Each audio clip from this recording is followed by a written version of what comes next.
Se a empresa trabalhar com o esquema de ponto, né, com o relógio de ponto eletrônico, então nós vamos utilizar a opção importar marcações, tá? Aí nós vamos importar os dados do arquivo AFD, né, esse arquivo AFD. Você pode verificar o que é esse arquivo lá no levantamento de requisitos. Na portaria existe o layout desse arquivo, explica o que é o AFD e existe o layout dele também. Tá? Aqui dentro do DVD você pode encontrar a portaria aqui, ó, em formato PDF. Então ela vai explicar o que é esse AFD. Né? É o arquivo fonte de dados, é um arquivo gerado pelo relógio.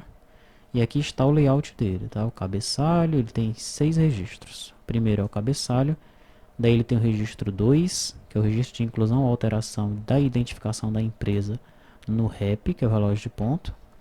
O registro 3, que é o registro de marcação. O registro 4 é o ajuste do relógio de tempo real. O registro 5 é a inclusão ou alteração ou exclusão de empregado na memória de trabalho do relógio. E o registro 6 é o trailer, é o último registro, tá? É o rodapé. Muito bem. Então, nós temos aqui na pasta também um arquivo AFD para testes, tá? E os dados da T2TI, né? E aí tem aqui alguns registros, né? O número do registro é esse aqui, ó. É esse? Deixa eu ver se é esse aqui. Não, é esse aqui de cá. Isso. Tá, então tem aqui o registro 1, registro 2, registro 5, registro 3. Veja que pode vir tudo bagunçado os registros aqui, né? Contanto que o primeiro seja 1 e o último aqui, ó, é o trailer. O tipo de registro aparece aqui no final, o registro 9, tá? E os outros registros eles vão estar bagunçados aqui para nós importarmos e tratarmos no ERP. Bom, essa janela aqui, ela vai importar os dados do arquivo AFD. Então eu posso clicar em importar arquivo. Aqui está aquele meu arquivo de teste, ó. Eu vou abrir, aí estão os dados do arquivo, tá?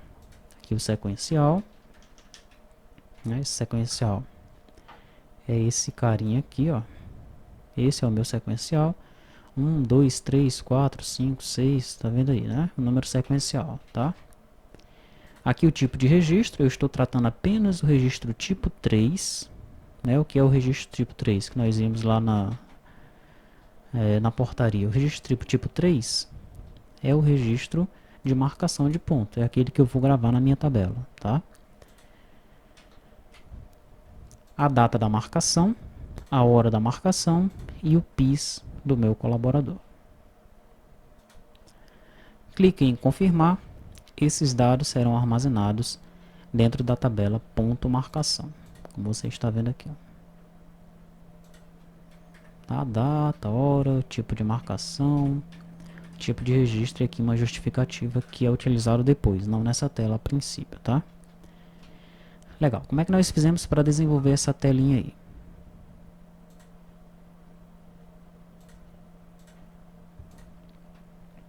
Para desenvolver essa janela, nós fizemos o seguinte. Importa a marcação. Essa janela importa a marcação. Ela tem aqui um cliente dataset para o registro 3. Esse cliente dataset ele tem campo 1, campo 2, campo 3, campo 4, campo 5. Campo 1, campo 2, campo 3, campo 4, campo 5. 1, 2, 3, 4, 5. Mas veja que eles erraram na numeração aqui. Mas são 5 campos para o registro 3.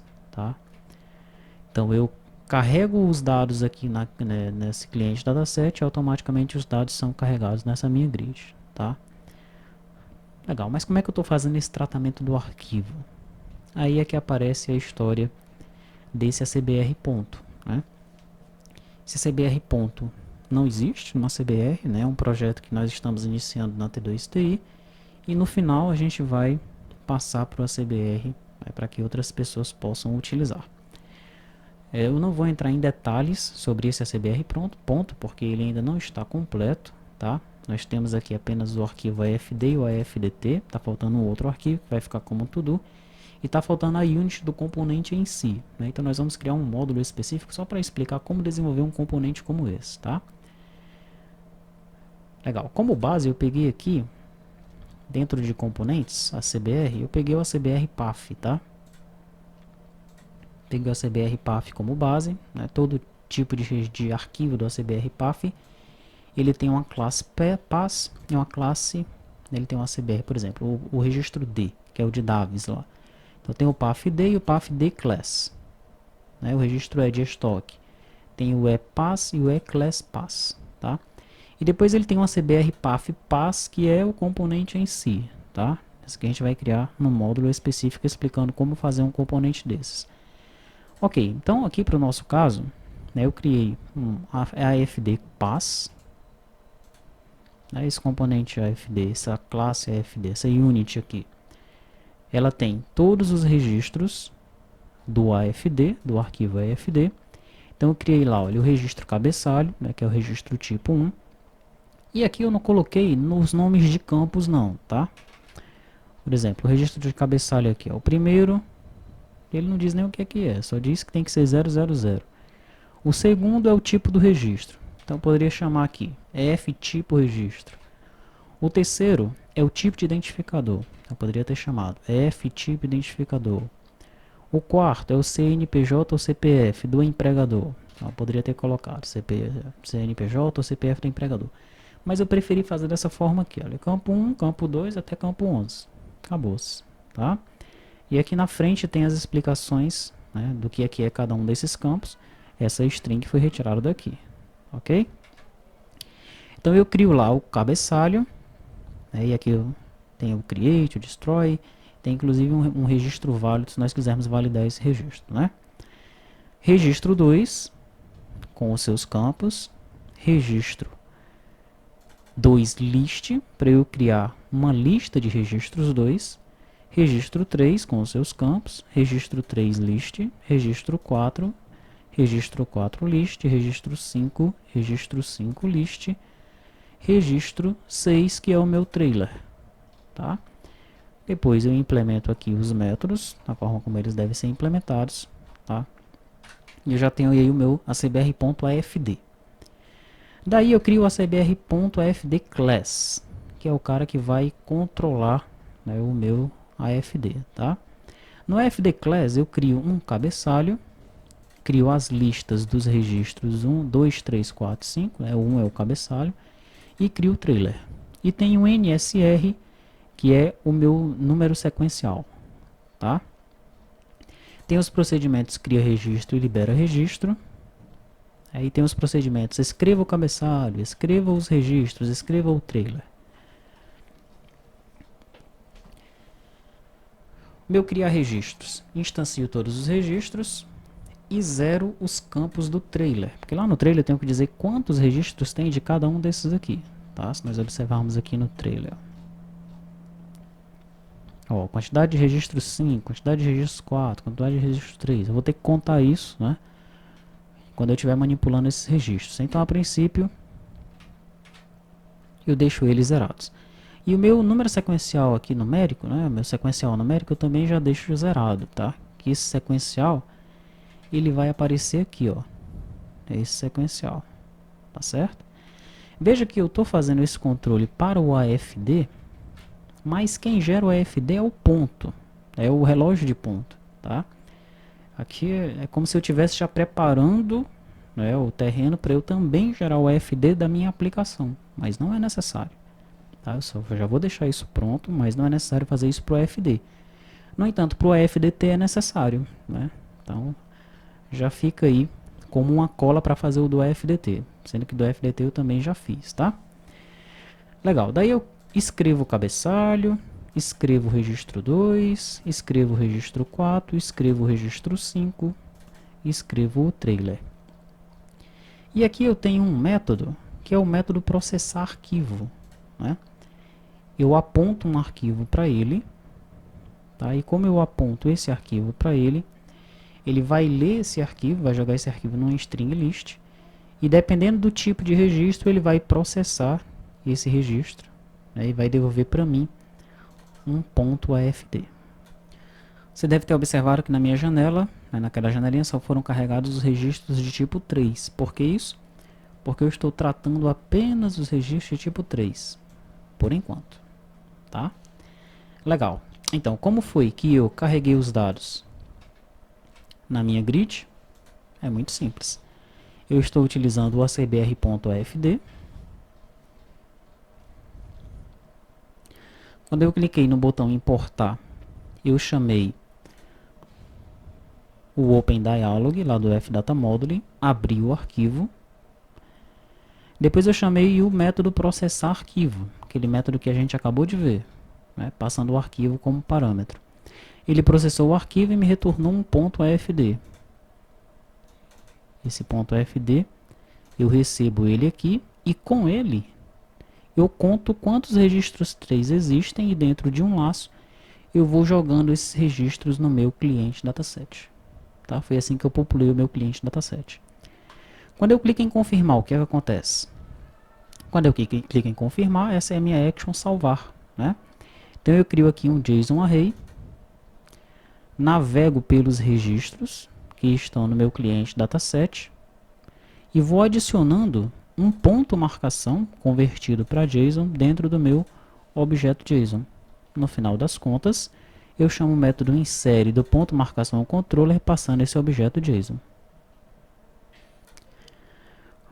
Por conta disso, né, esse meu controller do lado do cliente ele está um pouquinho diferente, tá?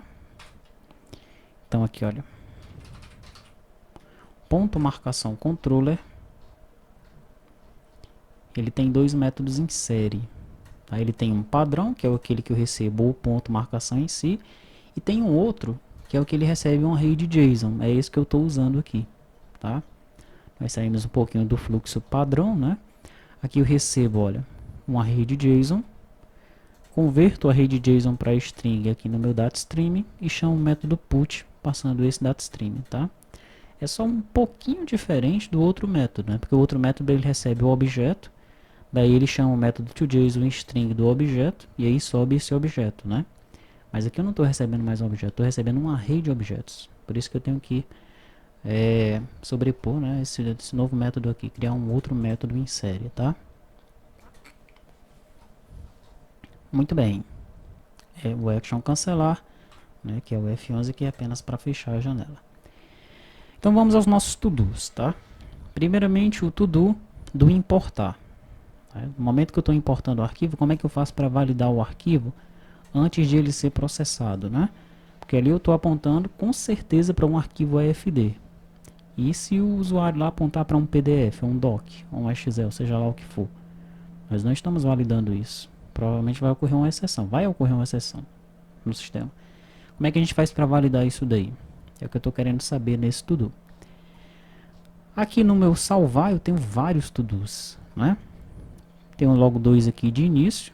O primeiro diz o seguinte: essa é a melhor maneira de subir os dados do arquivo para o servidor? Então, será que a jogada certa é essa daí? Peguei o arquivo FD, joguei o arquivo na tela, salvei, chamo um método inserir ali, recebendo um array JSON e jogo ele lá para o servidor. Como é que está o meu controle lá do lado do servidor?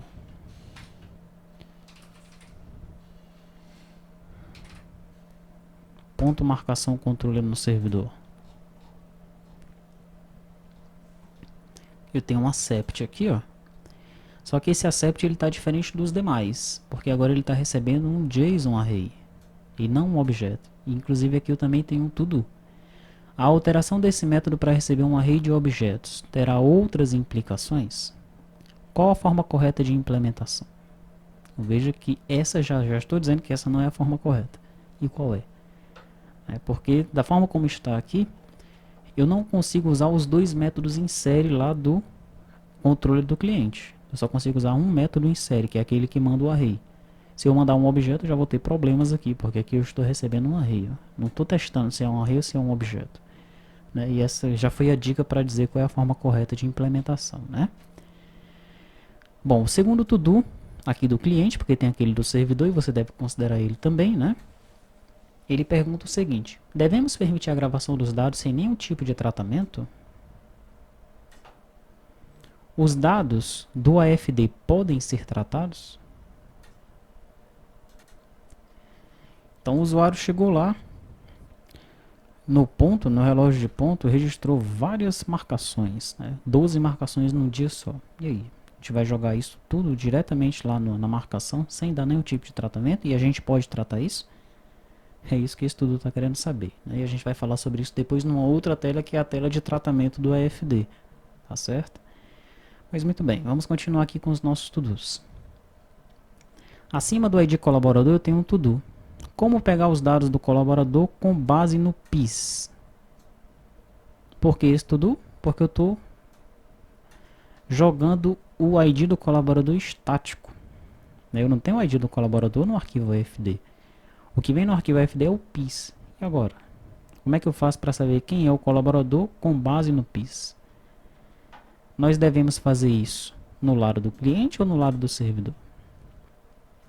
A mesma pergunta para o ponto eletrônico. Eu estou jogando o ID 1 para o ponto eletrônico. Como é que eu pego os dados do relógio? Onde é que estão os dados do relógio? Não está no registro 3. Será que está no cabeçalho? Como é que eu pego os dados dele e devemos fazer isso no cliente ou no servidor, esse tratamento? O tipo de marcação. Como é que eu pego o tipo de marcação? Estou jogando um aqui, ó, direto, estático, né? Como é que eu pego o tipo de marcação e se eu devo fazer isso no cliente ou no servidor? Ok? Legal. Embora sejam parecidas as perguntas, elas têm conteúdo diferente, porque são 3 tabelas diferentes, são 3 formas diferentes de resolver a coisa, tá? São 3 problemas diferentes mesmo. Por isso que nós temos 3 to-dos, tá? A resposta de um não responde a outra não, são 3 respostas diferentes. Eu tenho um to-do aqui, acima de data marcação, que pergunta: seria melhor trabalhar com o campo do tipo tDateTime no objeto AFD? Quais são os prós e os contras? Por que essa pergunta?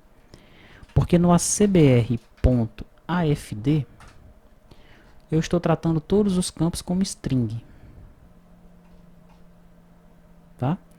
Só que tem alguns desses campos, né, no registro 3, por exemplo, que é uma data. E é melhor trabalhar com tDateTime aqui, tDateTime.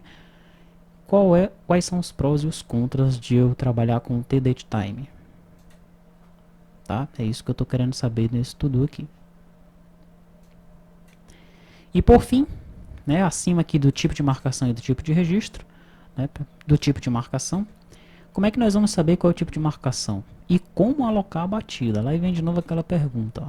Mesma pergunta que nós tivemos aqui nessa janelinha da marcação, como alocar as batidas, nós vamos também ter também no momento de importar os dados do AFD. Né, como é que eu faço para alocar a batida? Tá bom? Então, bastante atenção, né, nesses estudos. Essa é uma das principais janelas, né, das principais telas desse sistema de ponto eletrônico, ela em conjunto com as outras que vão vir por aí, tá? Nós temos que pensar bem, que responder isso daqui no EAD, né, e já construir a solução da melhor forma possível, tá? Depois dessa discussão que nós teremos aí no EAD.